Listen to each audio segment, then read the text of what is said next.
In the summer of 1992, the Phoenix Suns traded guard Jeff Hornacek, forward Tim Perry, and center Andrew Lang to the Philadelphia 76ers for one player, Charles Barkley. It was a trade that reorganized the Western Conference, not because the pieces coming back to Philadelphia were insufficient. Hornacek was a quality player, but because what was coming to Phoenix was Charles Barkley at 29 years old, in the prime of a career that had spent 7 years in Philadelphia, producing extraordinary individual seasons without anything to show for them in terms of championships or finals appearances. Barkley in Phoenix, with Kevin Johnson running the offense and Paul Westphal in his first year as head coach, with Dan Majerle on the wing and Danny Ainge as a veteran floor spacer and Richard Dumas emerging as a surprise scorer.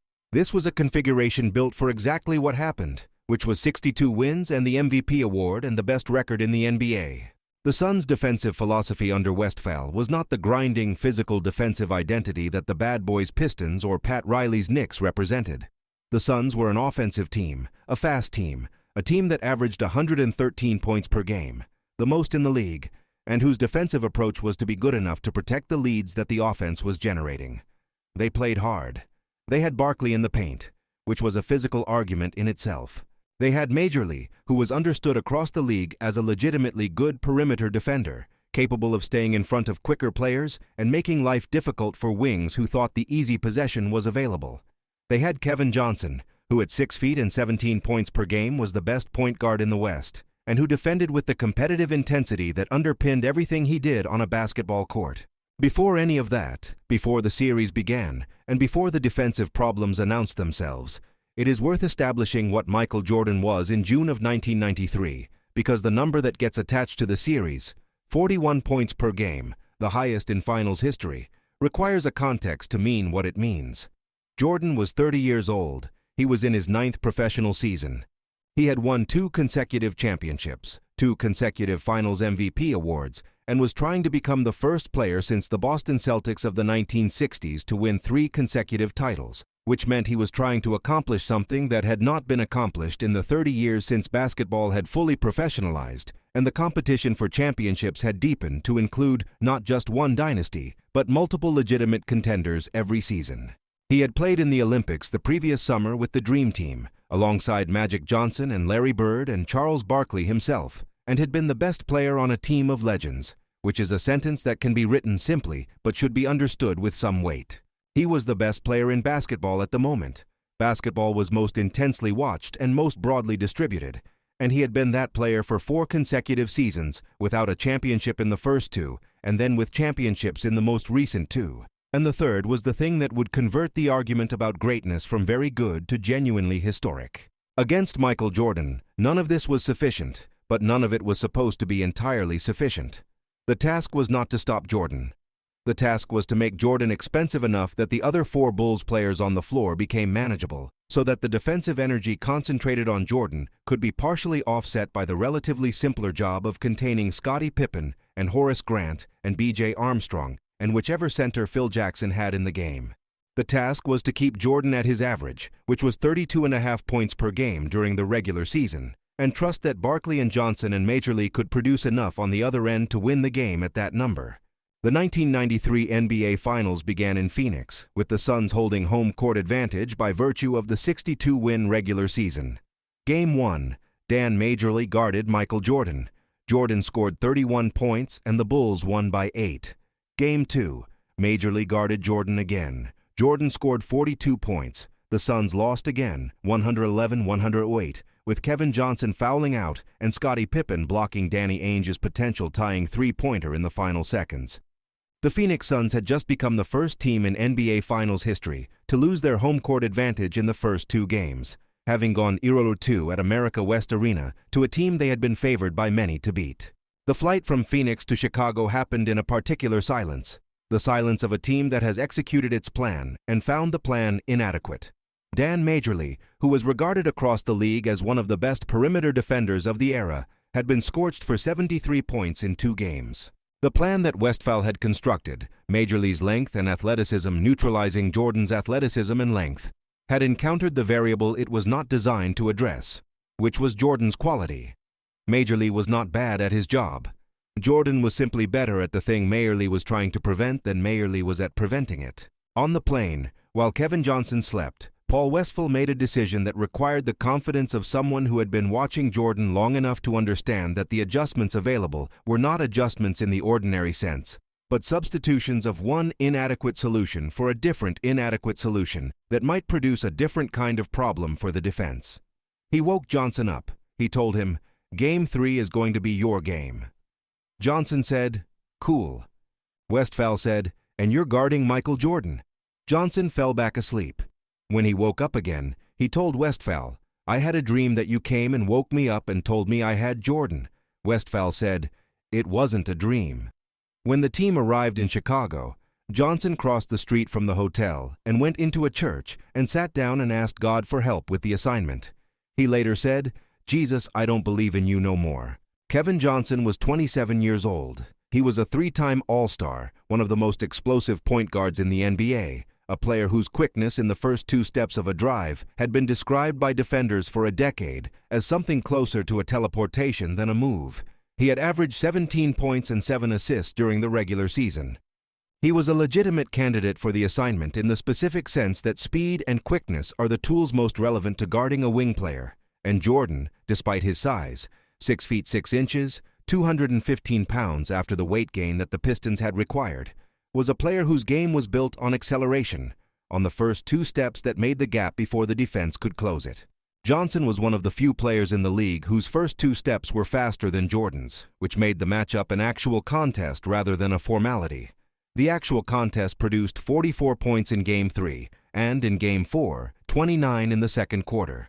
Charles Barkley watched all of it from the power forward position, providing 24 points and 32 points in Games 3 and 4 respectively, playing with a right elbow that was not fully healed, playing because there was a championship available, and the elbow's opinion about whether to play was irrelevant to the decision about whether to play. Barkley was the best power forward in basketball in 1993. Not the most skilled, but the most complete. The scoring and the rebounding and the passing and the competitive machinery that made him, in Phoenix's defensive scheme, the backstop for the doubles that Johnson and Mayerly couldn't execute alone. When Jordan drove past Johnson and found Pippen on the weak side, it was Barkley's job to rotate. When Jordan pulled up in the mid-range, it was the defensive discipline of the system that was supposed to put a hand in his face before the release. In Game 4, the hand was never fast enough. The system did what systems do. It tried to solve the problem with the resources available, and the resources, in this case, were insufficient for the specific problem the system had been built to solve. The logic of the change was not that Johnson would stop Jordan. The logic was that Johnson guarding Jordan would free Johnson offensively. A point guard as good as Johnson who had been guarding the wing was not playing to his own strengths, and the switch might produce a KJ who was playing better basketball on both ends, even if the defensive end of the switch remained unfavorable. Westphal's math. If KJ on Jordan gives us a better KJ offensively, and if KJ's deficit against Jordan defensively is similar to Mayerly's deficit against Jordan defensively, then the switch is worth making. It was reasonable math. The Suns won Game 3 in triple overtime. Johnson scored 25 points. Jordan scored 44. The math had worked in the sense that the Suns won, which was not the same as the math working in the sense that Jordan had been contained, but it was enough. Game 3 deserves more than a summary. It was the third game that allowed everything that followed to matter. If the Suns lost Game 3, the series was over in a sweep, and Game 4's 55 points would exist only as a statistic in a closed series, rather than as the centerpiece of the greatest finals scoring run in history. The game was played at Chicago Stadium on June 13, 1993, and it lasted until well past midnight by Central Time. Jordan had been playing 44 points worth of basketball across 53 minutes, which is not a normal allocation of energy, but a sustained maximum effort across nearly 3 hours of playing time. The building was at full noise throughout, the 17,500 people producing the sound that Chicago Stadium concentrated and focused downward, the concrete communicating what the crowd wanted.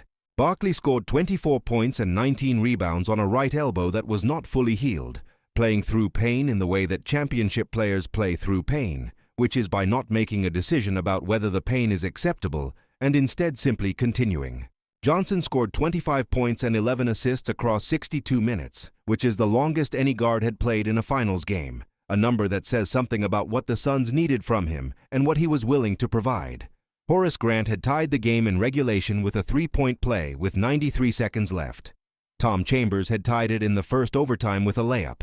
Dan Majorly had hit the shot to send it to the third overtime, a 30-foot heave with 2 seconds left in the second overtime, a shot that does not go in if you calculate the probability beforehand, but that went in, because sometimes the impossible shot goes in June in Chicago, because basketball occasionally produces results that the mathematics does not support. In the third overtime, the Suns pulled away and won, 129-121. Into this strategic landscape arrived the specific problem of the painted area. The Suns' interior defense was centered on Mark West at center, who was a serviceable defensive anchor, reliable, positionally disciplined, not prone to the lapses that could turn a competent defense into a bad one, and on Oliver Miller, 23 years old, 6 feet 9 inches, 303 pounds.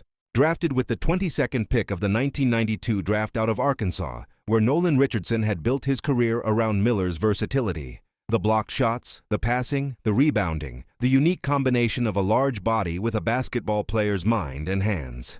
Miller had weighed 312 pounds at the pre-draft combine. The Suns had told him to lose weight.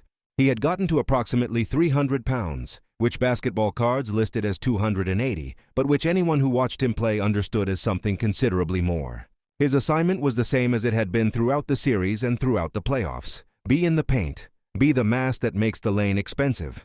The 300 pounds was not decoration, but argument. When Miller stood between the perimeter and the basket, the argument he was making was that the cost of entry was prohibitive, that the body occupying that space was too much weight for the drive to navigate without paying more than the basket was worth. It was the same argument Rick Mahorn had made for the Pistons, the same argument that every large man who stood in the path of Jordan had been making since 1984, and it was an argument that had worked in aggregate. The Pistons had won 3 straight playoff series against Jordan with that argument as their foundation, before Jordan added 20 pounds of muscle and Phil Jackson added the triangle offense and the argument's foundational premise, which was that Jordan without a system was more beatable than Jordan within a system, became outdated. But Miller was there, in the paint, doing what he was equipped to do. And the Suns were, across the first 3 games, doing something that was genuinely impressive against the best team in professional basketball. They were competing. The 0-2 hole had been dug and climbed out of. The triple overtime win in Chicago had been real. The Suns had a team built around a legitimate argument. Barkley at the center of the offense, Johnson orchestrating, Mayerl and Dumas providing the wings, and the argument was being made across a series against the 2-time defending champions. They were not being swept. They were not being embarrassed. They had gone to triple overtime in the loudest building in professional basketball and found a way to win. Game 4. June 16, 1993. Jordan entered having scored 44 points in Game 3 on 43 shot attempts. 44 points on 43 shots in 53 minutes is not Jordan at his best. It is Jordan at his most pressured. Jordan forcing the clock and the possessions through the full length of a game, extended by 2 overtime periods, beyond the normal 40 minutes. He had expended more than a normal game required. He had gotten the points he needed, but had taken more than he normally needed to get them. There is a specific quality to watching Jordan miss shots that other players make, which is that the misses feel like information he is collecting about the defense rather than errors he is committing against his own standard. He was collecting information in Game 3.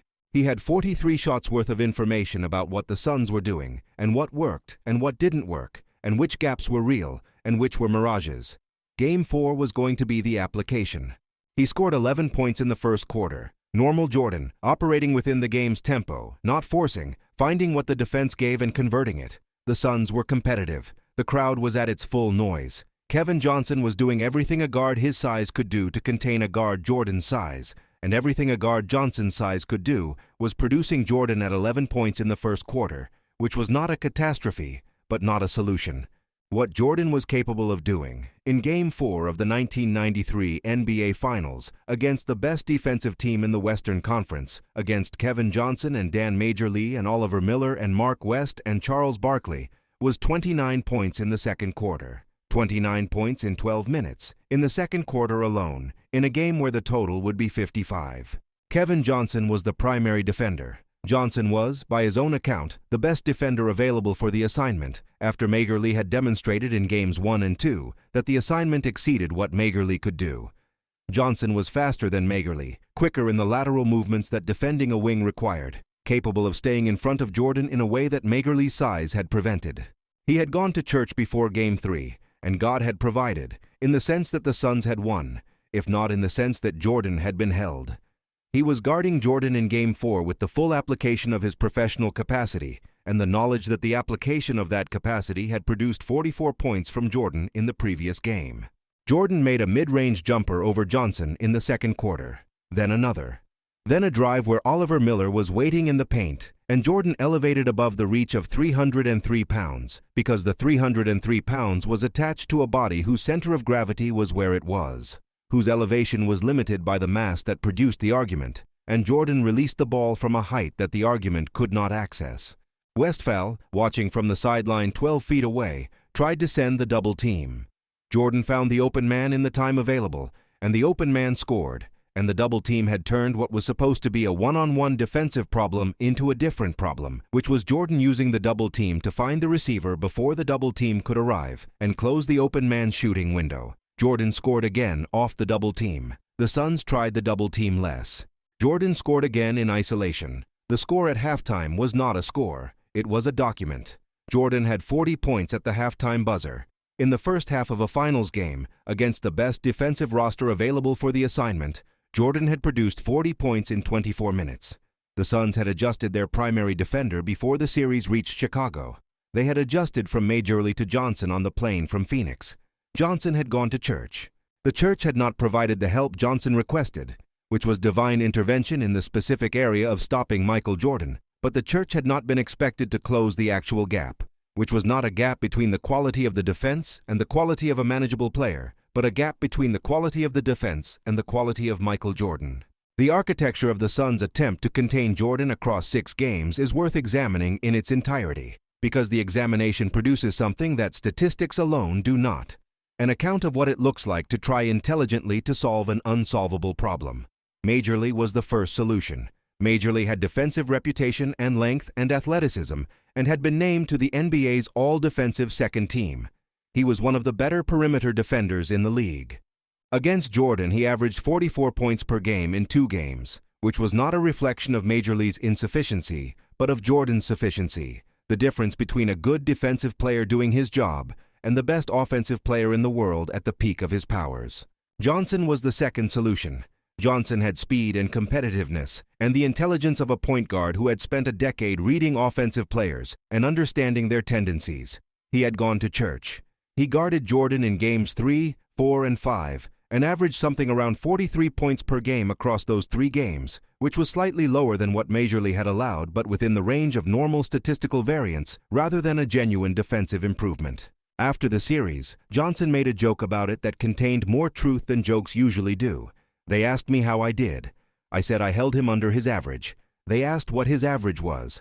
I said Majorly averaged 44. They asked what he averaged against me. I said 42. I held him under his average. Miller was the third solution. Not a solution that replaced the others, but one that operated alongside them. The 303 pounds in the paint was the physical backstop that the perimeter solutions depended on. If Johnson couldn't stay in front of Jordan, if Jordan turned the corner, the theory was that Miller would be there, and the 303 pounds would be the argument that made the turn-the-corner solution less attractive than the pull-up solution, which Johnson could contest more effectively than the drive. The theory had a hole, which was that Jordan's pull-up was as good as his drive, and that the argument about the cost of the drive had been answered by Jordan's mid-range game before the drive was even attempted. He scored 55 points. The Suns head coach said afterward about the best defensive game plan he could construct against the best player in the world. The biggest difference in the game was that they had Michael Jordan and we didn't.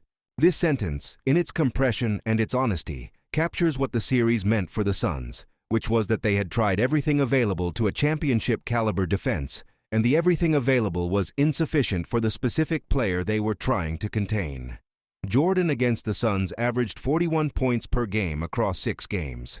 This remains the highest scoring average in finals history more than 30 years later. Johnson held him under his average. Majorly contributed. Miller occupied the paint. Barkley provided the wing help. West anchored the middle. Every piece of the Suns' defensive architecture was present and operational, and the architecture produced 41 points per game. The Suns won Game 5. Barkley, playing with a damaged elbow that he'd injured in Game 2, scored 24 points and said before the game that the team needed to win to save the city of Chicago from the riots that would occur if the Bulls won the championship at home. The Suns won 108-98. Game 6 back in Phoenix, with the Suns trailing 3-2 and needing a win to stay alive. They took a 10-point lead in the fourth quarter. Westphal's sole instruction on the team's final defensive possession of the game was, do not double-team any Bulls player, including Jordan. Danny Ainge left John Paxson to try to get to Horace Grant, who had missed all 5 of his shots in the game. Grant saw Paxson alone beyond the arc and fired the pass. Paxson made the three-pointer with 3.9 seconds left. The Bulls won 99-98. Jordan's only score in the fourth quarter of that decisive game was the layup that cut the lead to 2 with 40 seconds remaining. The championship was won by the team's system, by Paxson's shot, by the geometry that the triangle offense produced when the defense was forced to choose between Jordan and the open man. Jordan averaged 50.8% from the field across the 6 games, 41 points per game, 8.5 rebounds, 6 1/3 assists. The Finals MVP award was his for the 3rd consecutive year, the only player in the history of the award to win it in 3 straight Finals appearances. He retired 3 months later, citing exhaustion and the grief of his father's murder in late July. The father, James Jordan, had been shot while sleeping in his car at the side of a North Carolina highway in a robbery, a crime so random and so brutal that no frame the mind could construct accommodated it.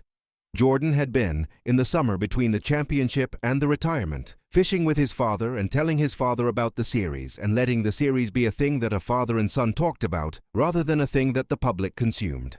Then the father was gone, and the exhaustion was real. And the basketball court was the place where the exhaustion was most visible, because it was the place where the preparation and the effort and the competitive machinery had been running at maximum for a decade, and there was nothing left for the machinery to process except the absence. He played minor league baseball. He came back in March of 1995 and scored 55 points against the Knicks in his 5th game back. 55 again, the same number as Game 4 against the Suns, a coincidence that means nothing and is impossible to ignore. He won 3 more championships. He averaged 31 points per game in the second three-peat, which is lower than the first three-peat, because he was older, and the game had changed around him, and he had changed the game's approach to him, which meant that every defense he faced in the second era had been designed with the lessons of the first era in mind, designed around the knowledge of what he was and what he could do, and he averaged 31 points per game against all of it. He retired again in 1999. He came back in 2001 for Washington, where he was 38 years old and averaging 20 points per game and doing things that 38-year-old bodies are not supposed to do, and retired finally in 2003. Oliver Miller played 9 seasons in professional basketball after the 1993 Finals for 6 teams across 7 cities, with a weight that went one direction and then slowly, over years of effort, the other direction. His best season came with the Toronto Raptors in 1995-96, where he averaged 12.9 points and 7.4 rebounds and demonstrated across 82 games the basketball intelligence that Nolan Richardson had been describing since Miller was a teenager in Fort Worth, Texas. Kevin Garnett, who played with Miller for a single late career season with the Timberwolves, called him one of the best passing big men he had ever seen. Shaquille O'Neal, who faced Miller in college and in the NBA, acknowledged that Miller defended him better than most. Miller died in March 2025 at 54 years old, of cancer, having been part of one of the 6-game series that ended the most dominant 3-year run in the history of the Finals, having been there when the architecture of a championship defensive plan encountered its ceiling and discovered the ceiling was Michael Jordan. The Kevin Johnson joke lives. He held Jordan under his average. Majerle averaged 44. Johnson averaged 42. Johnson held him under his average.